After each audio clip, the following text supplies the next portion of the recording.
አመሰግናለሁ። ዚነት አህመድ እባላለሁ። የታክስ ከፋዮች ትምህርት ከፍተኛ ባለሙያ ነኝ። የወጪ መጋራት ወይንም ኮሸሪንግ ክፍያ ስንል እንደ ሀገር መተግበር የጀመረው ከ1996 ጀምሮ አዲስ በገቡ ተማሪዎችና ነባር ተማሪዎች ላይ ነው። በዚህ ስርዓት ውስጥ የሚያልፉ ተማሪዎች ከትምህርት 15% ከመኝታና ለምግብ የሚወጣውን ደግሞ 100% ወጪ የሚጋሩበት ስርዓት የኮሸሪንግ ስርዓት ይባላል። የወጪ መጋራት ክፍያ የሚፈጸመው መጀመሪያ ገና ወደ ዩኒቨርሲቲ ጆይን ሲያደርጉ አግሪመንት ይገባሉ ከዩኒቨርሲቲው ጋር። የአግሪመንት ምንድነው? እንደ ዘርፋቸው በትምህርትና በጤና መስክ የሚሰማሩ ተማሪዎች ከሆኑ በአገልግሎት ከወጡ በኋላ በአገልግሎት በተማሩት የትምህርት ጊዜ ልክ በአገልግሎት የሚሰጡበት፣ ከዛ ውጭ ባሉ የትምህርት መስኮች የሚማሩ ግን የዛን ክፍያ ከዩኒቨርሲቲ ከወጡ በኋላ ክፍያ የሚፈጽሙበት። ስለዚህ በሁለት መንገድ ነው ማለት ነው። በአገልግሎት እንትን የሚያደርጓሉ፣ በክፍያ ደግሞ እንትን የሚወጣሉ ማለት ነው ግዴታ። የወጪ መጋራት ክፍያን በሶስት አይነት ፌዝ ልናየው እንችላለን። የመጀመሪያው በማበረታቻ መልክ ያስቀመጠው ክፍያ አለ። አግሪመንቱን በክፍያ መክፈል ያለበት ሆኖ በየአመቱ መጀመሪያ ላይ የሚከፍል ከሆነ ሙሉን ለምሳሌ 3 አመት የሚወስዱ ነው የ3 አመቱን ክፍያ ቀርሞ የሚከፍል ከሆነ 10% ዲስካውንት አለው ከጠቅላላ ክፍያው ላይ ማለት ነው። ከዛ ደግሞ በየሴሚስተሩ ወይንም ደግሞ በየአመቱ መጀመሪያ ላይ ደግሞ የሚከፍል ከሆነ 5% ተቀናሽ ይደረግለታል ማለት ነው። ከተመረቀ በኋላ ወይም ከተመረቀች በኋላ ባለው 1 አመት ሳይሞላ ደግሞ 3% ማበረታቻ ይደረግላቸዋል በዲስካውንት ማለት ነው። በዚህ መልኩ ያልከፈሉ ቢኖሩና ከዛ በኋላ ባለው ክፍያ ደግሞ የሚከፍሉት መደበኛ የመክፈያው ስርዓት ውስጥ የገቡ ማለት ነው።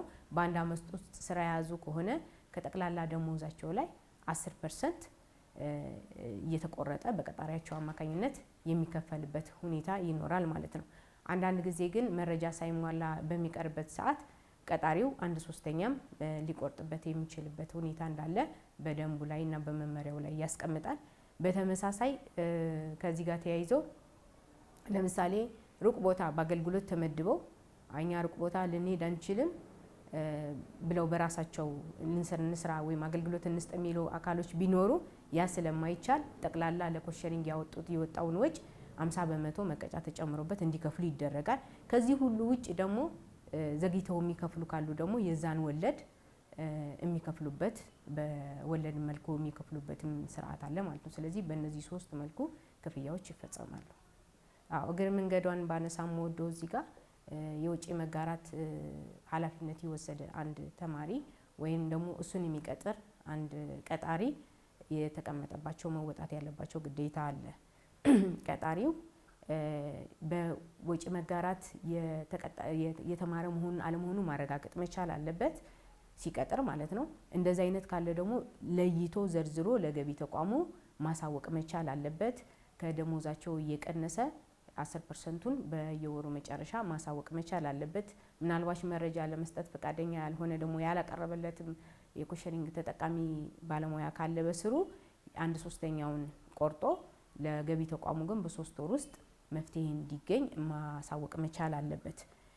ከተቀጣሪው አንፃር ደግሞ ወይም ከተጠቃሚው አንፃር ስናየው ደግሞ ምናልባት እሱ ዳይሬክት እንትን ላይኖረው ይችላል፣ ስራ ላያገኝ ይችላል።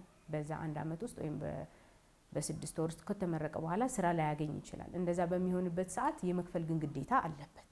እንደዚህ ጋር ተምሯል። ስለዚህ ትምህርቱን ቢጨርስም ቢያቋርጥም የተጠቀመበትን የኮሸሪንግ የመክፈል የዜግነት ግዴታው ነው ማለት ነው። ቀድሞ የተጠቀመበት ስለሆነ ማለት ነው። ስለዚህ ይሄንን በየትኛውም አግባብ ቢሆን በግል ስራውም ላይ ተሰማርቶም ቢሆን ህጉ ግዴታ ይጥላል እንዲከፍሉ ማለት ነው።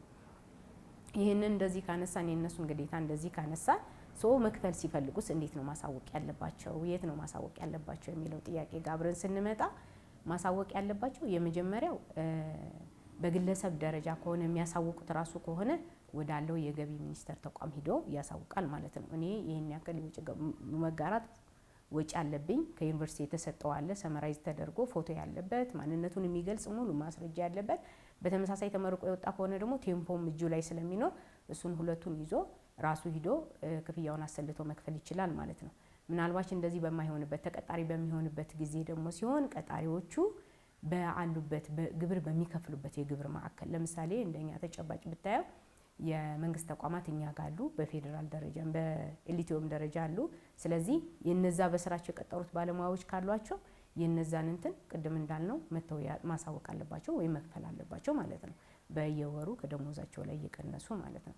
ከዚህ በፊት በየአካባቢው ተብሎ ከተመረቁበት ዩኒቨርሲቲ በተሰጠ ዝርዝር ትንሽ ለተማሪዎቹ ለመክፈል ሲመጡ ፈቃደኛ ሆነው እንግልት ነበር። እዛ ቦታ ሂድ እዚህ ቦታ ሂድ ምናምን የሚል ማለት ነው።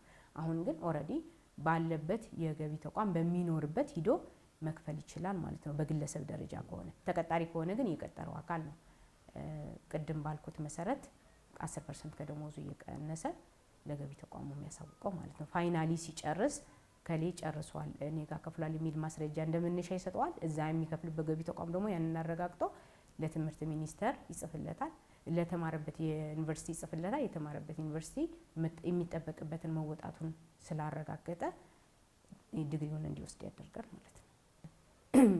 በፌዴራል ደረጃ የተቀመጡ ተቋማት አሉ በየክልሎች ማለት ነው።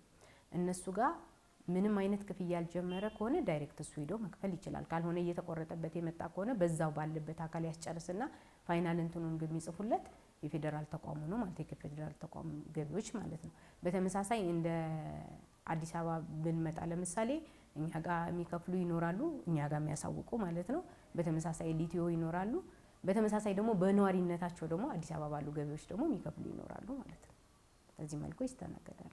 ምናልባት ይሄንን ግዴታ ባይወጡ ደግሞ የኮሸሪንግ ተጠቃሚው አሁን ባለው ሌላ የወንጀል ምናምን ቅጣት የለበትም፣ ግን ወለድ ይከፍላል። በተማረበት ያኔ አግሪመንቱን በወሰደበት ሰዓት የነበረ የወለድ ማበደሪያ ምጣኔ መሰረት ተደርጎ ግብር ወለድ እንዲከፍል ይደረጋል ማለት ነው። ስለዚህ ላልተገባ ወለድ ይደረጋል ማለት ነው። በወቅቱ መክፈል እየቻለ በዲስካውንት መክፈል እየቻለ ማለት ነው። የቀጠረውም አካል በተመሳሳይ ለውጦችን ባለማሳወቅ በአግባቡ ባለው ሕግ መሰረት የሚጠየቅበት ሁኔታ ይኖራል።